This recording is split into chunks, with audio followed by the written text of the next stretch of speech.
Welcome friends, old and new, to miscellaneous time. It's almost Halloween. You wanna guess what my favorite part of Halloween is? Is it the cavities that you get from eating a whole bunch of candy? Nope. Is it seeing a fat guy in a fairy princess costume? Definitely not. Well, those are my two guesses. What is it? Well, first of all, you're bad at guessing. Second of all, it's telling scary stories. Well, it's actually candy. But for the sake of a segue, I wanted to say that it was telling scary stories. That makes sense. And that's what we will be doing in this video. We will be taking turns to tell a terrifying tale.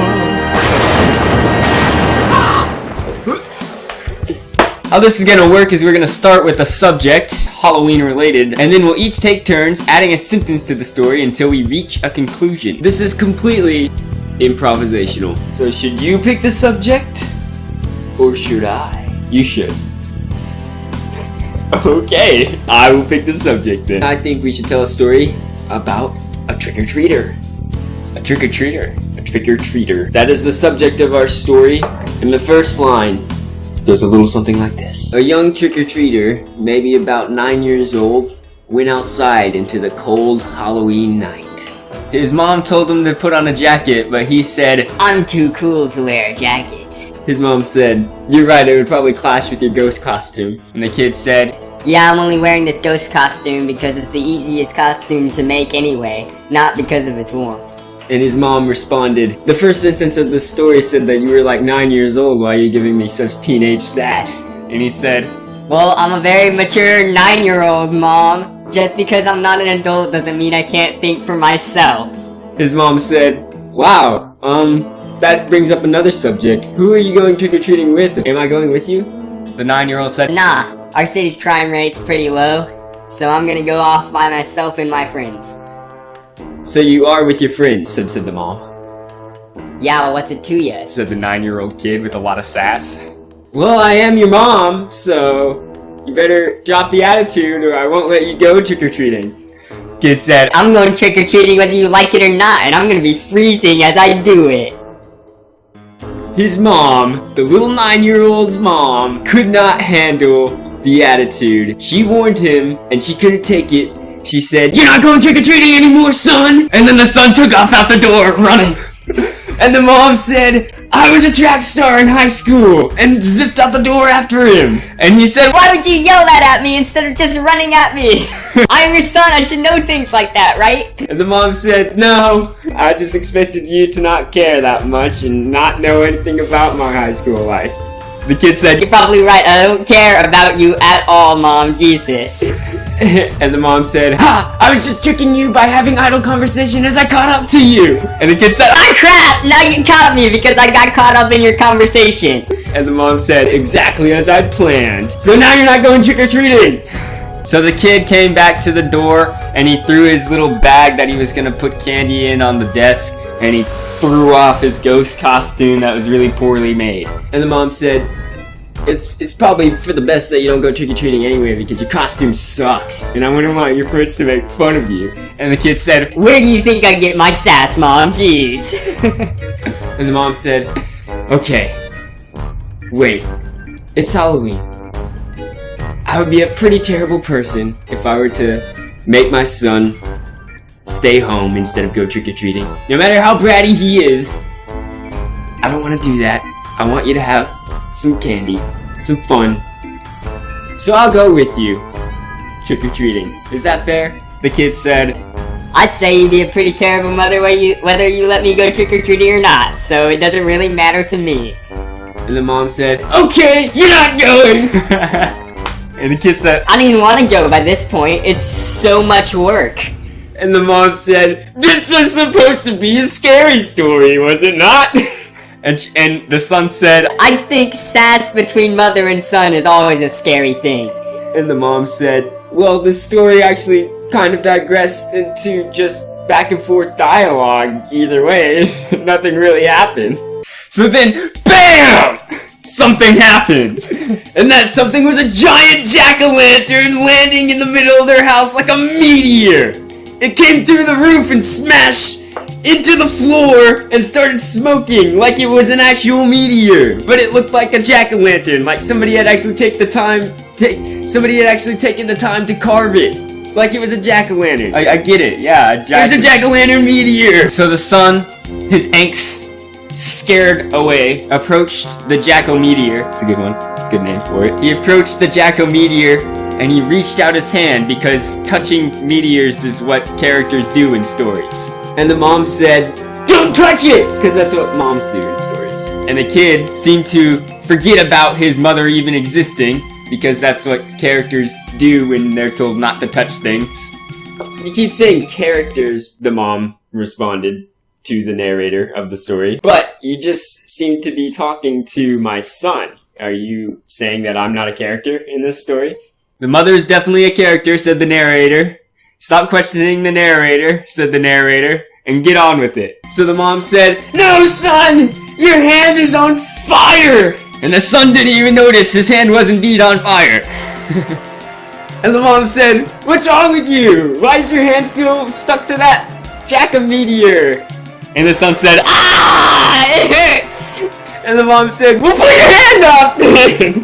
I didn't raise an idiot!" and the son said, Are you sure about that, Mom? Are you sure? And she says, "Well, you get all A's and B's, so I would hope so." and the son said, I faked my progress report. It was actually my friend's. And the mom said, "What's up with our conversations? They're so ill-timed!" and then his hand burned off completely because he wasted all that time having a conversation with his mom when he should have been stop, dropping, and rolling. Wait, so only his hand burned off? Asked the mom to the narrator. Yes, said the narrator, his hand only burned off. Stop questioning the narrator, I already said that, and get on with it, said the narrator. So the mom scooped up her son, who only had a stub on his left arm, now no hand, and said, "Okay, son, I would rush you to the hospital, but the streets are gonna be crowded because it's Halloween. And if I rush you to the hospital, you'll probably have to stay there overnight for something like that. It's pretty bad. So, I, instead, will do what any logical mom would do, and I will dress you up as a pirate instead of a ghost and put a hook on your hand, and we will go trick-or-treating anyway." And the kid said, Yeah, Mom, I'm sure candy is gonna cure my missing hand. and the mom said, "That's not my intention. My intention is to make sure you have a good time." And the son said, Yeah, doubt it. You make my life miserable. And the mom promptly dropped her son and said, "I don't love you anymore." and the son said, Good! Your plan was stupid. And the mom responded, "What are you saying, that you don't even want me for a mother because of my terrible plans?" It's not that smart of a response, but that's how she responded. And the kid said, Yeah, you pretty much set me up to say that exact same thing. No, I don't want you as a mother. And the mom said, "Well, that's good because I haven't been your mother this whole time." And she rips off her face and there's a zombie underneath. And he's like, I am the Lord of the Zombies. My name is Dark Lord. I was destined to be a zombie lord, you see, so my parents named me Dark Lord because they were like, well, it's his destiny to become Lord of the Zombies, and so they said, might as well not come up with his own name. We'll just call him Dark Lord because that's what he is anyway. I'm gonna eat your brains! and the son said, Oh no, I'm real scared, Mom. I thought you would look scarier with your face on. and Dark Lord said, No, I'm not your mother, kid, and that was pretty hurtful. I ate your mother already. I ate her brains, I left the rest of her because I'm a zombie, and I only want brains. And you have brains, so I want to eat your brain. and the kid, he stuck out his little stub and he shot fire at the zombie because now the jack-o'-lantern gave him fire powers. Because no. I made that jack-o'-lantern. said Dark Lord. There's no way that jack-o'-lantern just gave you the ability to shoot fire at me. And the kid said, It's a Jacko-meteor, and yes it did. And Dark Lord said, I don't understand. That's not a jack-o'-meteor, that's a terrible name for it. And I made that thing, and there's no way it had any magical powers that let you get magical fire powers. It's not like, it doesn't work like that. and the kid said, Yes, it is a Jacko-meteor. That's a great name. I named it. And how are you still talking? I shot you 2 times with fireballs. And Dark Lord said, Oh, you're right. I should be in pain right now. So I am. I'm in real pain. Even though I'm a zombie, I don't actually feel pain. But that must have some sort of magical powers that I've been unaware of this whole time, even though I created it somehow. Maybe you're the key to making its powers activate, and I was unaware. Maybe you're like a chosen Halloween kid or something. You're like the chosen trick-or-treater. Ah! and Dark Lord died. And the kid said, All of that sounded like a really complicated plot, so I'm just gonna act like I don't know what he said at all. And then his real mom walked out from the living room into the kitchen. That's where they were, I guess. She walked from the living room to the kitchen, I guess. Said the narrator. I don't know. The narrator just throwing in his own thoughts now. He's not third person anymore. But this kid is having a wicked problem right now because he was just told that he was the chosen trick-or-treater of Halloween, and he just saw a zombie Dark Lord die in his kitchen. And so he turns to his mom and explains all this to her. And his mom says, "You have quite the imagination, son." and the kid said, I swear to God that zombie just said that he ate your brains. Plus, I don't think I'm imagining a missing hand. This feels very real to me. And the mom said, "Dang, I should have seen that. I should have remembered that plot point." And ripped off her face and said, I'm a zombie too! and the kid said, I knew it! and promptly shot him 3 times with fireballs. that zombie died too. The kid realized that his fire stub that he got from the Jack-o'-Meteor was his weapon against the zombie intruders. Mommy, that's a good one. Mommy intruders. And so he took his fire stub from the power of the Jack-o'-Meteor and went outside to discover that the whole city had been overrun by mombies. To paint a better picture of this, that means that everyone around looked exactly like his mother. But he knew, since that one zombie explicitly said he ate his mother's brains, that none of them were really his mother, so he didn't feel any remorse in shooting them with fireballs. So he went on a fireball fury. Fireball fury!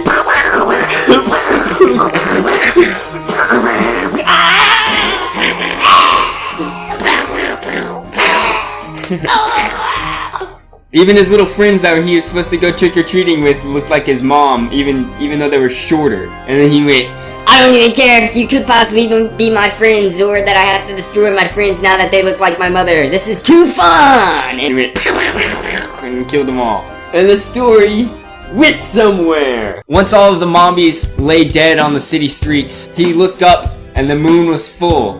And he said, Wow, usually in stories that means something significant.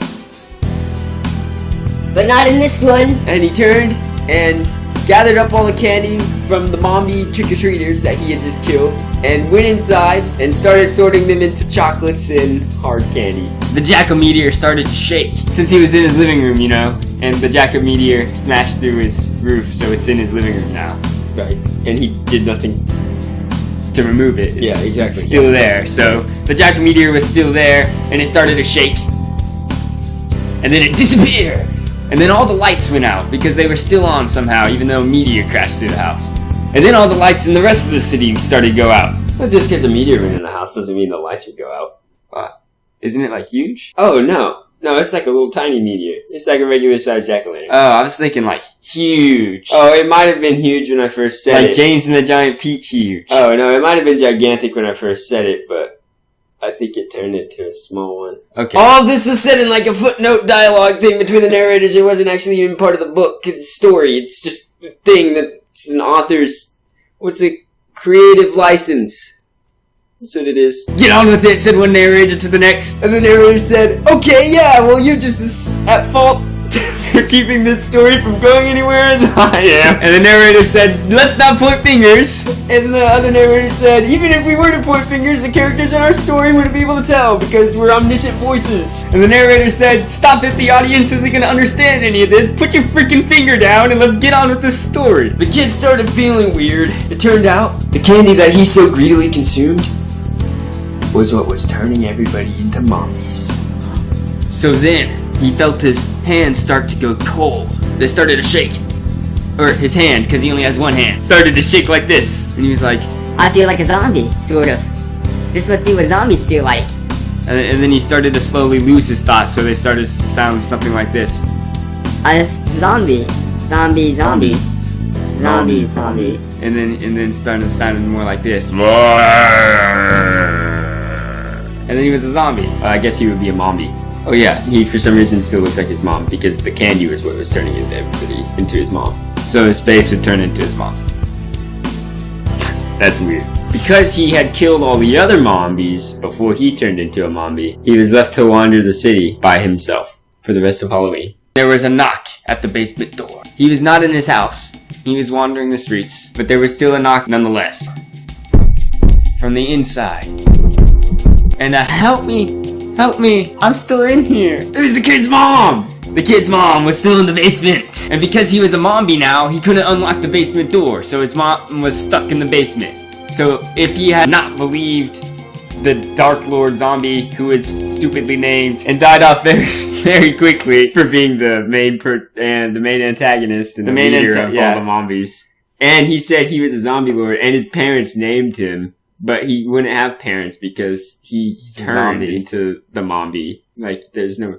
The plot doesn't really make any sense here. But listen. An F minus. But listen. The kid shouldn't have believed Dark Lord when he said that he ate his mom's brains, because he really just locked her in the basement. Why would he do that? Because he can't turn his mom into a mombi, because she is already his mom. Whoa! So since he is now a mombi, he can't help her. And if he hadn't listened to him, he would have been able to help her. Wait, so are you trying to make this tension-filled by throwing in some, like a moral to the story? Well, like some irony, at least. Okay, a little bit of irony. Yeah. Well, then the mom died of starvation, and she became a ghost. And then she, as a ghost, went and found her mombi son, who looked just like her, only a zombie. It's a mom zombie and a mom ghost. And could communicate with him normally because she was a paranormal creature like he was. Right. That makes sense. And so next Halloween, the following year, Halloween, Ghost Mom and the Mombi started to have the same conversation about going out and trick-or-treating. Oh, I see. So it went something like this. Oh, son, you're 10 years old now. Even though zombies don't really age because they're zombies. And the son said, and the mom said, you're gonna be cold, so put on a jacket. And the son said, and he put on a jacket. The end. So the story was, it was pretty bad. I don't know. It might be just bad enough to be a spooky classic. What do you think? A spooky classic. Yeah, let's write down that story and send it off to Random House and we'll see what happens. Yeah, and they'll be like, reading your story was the scariest part of our Halloween. Maybe R.L. Stein is looking for a new idea for one of his Goosebumps books and he wants to get back in the game. Yeah, R.L. Stein, he's coming out of retirement. And he's like, wow, I just watched your guys' video and this is a good one. I am inspired. He did have a trick-or-treating book though, already. Yeah, because Goosebumps. But he doesn't care to make repetitions. Maybe he'd make it a sequel. Maybe this is the sequel to the sequel. Whatever Halloween book. I know I read it. I read a Halloween book. And they were like aliens. They had jack-o'-lanterns on their head. And they were forcing everybody to trick-or-treat. Yeah, I remember. And then they turned out to actually be aliens. They were. Yeah. So this is like that. Though instead of aliens, they're mombies. And instead of a story, it was that. Well, since you... Whoa. Let's think about this, though. If R.L. Stein watches this video, and that's what he decides to come out of retirement with, I think it's best that he stays retired. Don't write any more Goosebumps books. That's a bad idea. That is a bad idea. That was your inspiration, to stay retired. I didn't get a single goosebump telling that story. think I might have got a rash or something. A emotional scar. An emotional scar from that's what I telling got. that tale. If you like this video, hit the thumbs up button. If you really like this video, share it with all your friends. And if you really like this video, go ahead and subscribe to our channel. We hope that you got really spooked out, or at least got a laugh or two, even though it's supposed to be terrifying. I'm sorry we were unable to send shivers down your spine. If you did get shivers down your spine, then I think you need to go to a doctor, because it definitely was not our story that did that. You probably have a spine issue. Something's wrong with you. That gave you chills. Check out our social media pages. The links to those are in the description below. Until next time, Happy Halloween! cheers. Cheers.